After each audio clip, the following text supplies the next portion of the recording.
Hey guys, I am दीपक और आप देख रहे हैं फैक्ट्स विद दीपक। क्या आपको एक ऐसे इंसान के बारे में पता है जो ड्रग डीलर होते हुए वर्ल्ड के 7th रिचेस्ट पर्सन में रैंक करता था? और क्या कभी आपने सुना है कि किसी ने सर्दी से बचने के लिए 13 करोड़ रुपए को आग लगा दी? ऐसे ही मज़ेदार फैक्ट्स जानने के लिए बने रहे मेरे साथ। Let's get started.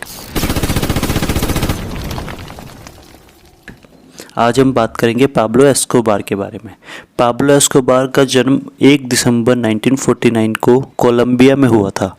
उनके फादर एक किसान थे और माताजी एक टीचर। उनके 7 भाई बहन थे जिसमें पाब्लो 3rd नंबर पे आते थे। जब वो 10 साल के थे तभी से उन्होंने क्राइम का रास्ता पकड़ लिया था और उसके कुछ टाइम बाद ही पाब्लो स्मगलिंग के धंधे में घुस गए।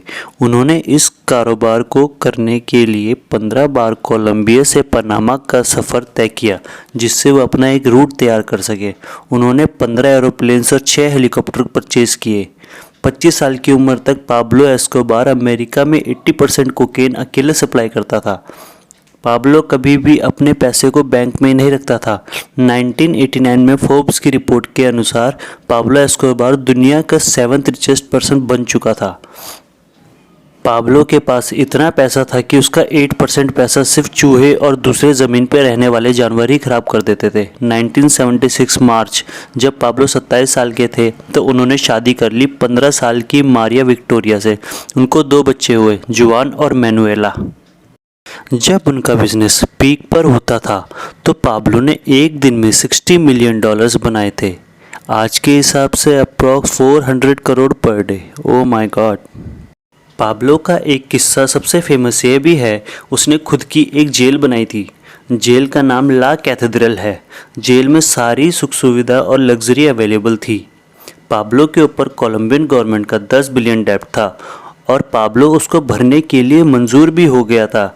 एट लास्ट पाब्लो ने गवर्नमेंट के साथ एक डील करी कि वो खुद को सरेंडर करने के लिए तैयार है, पर उसकी एक शर्त थी कि वो अपनी बनाई हुई जेल में ही रहे।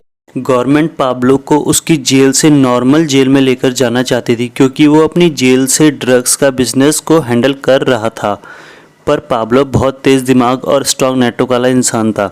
जब उसको इस बात का पता चला तो खुद की बनाई हुई जेल से एस्केप टनल से भाग निकला।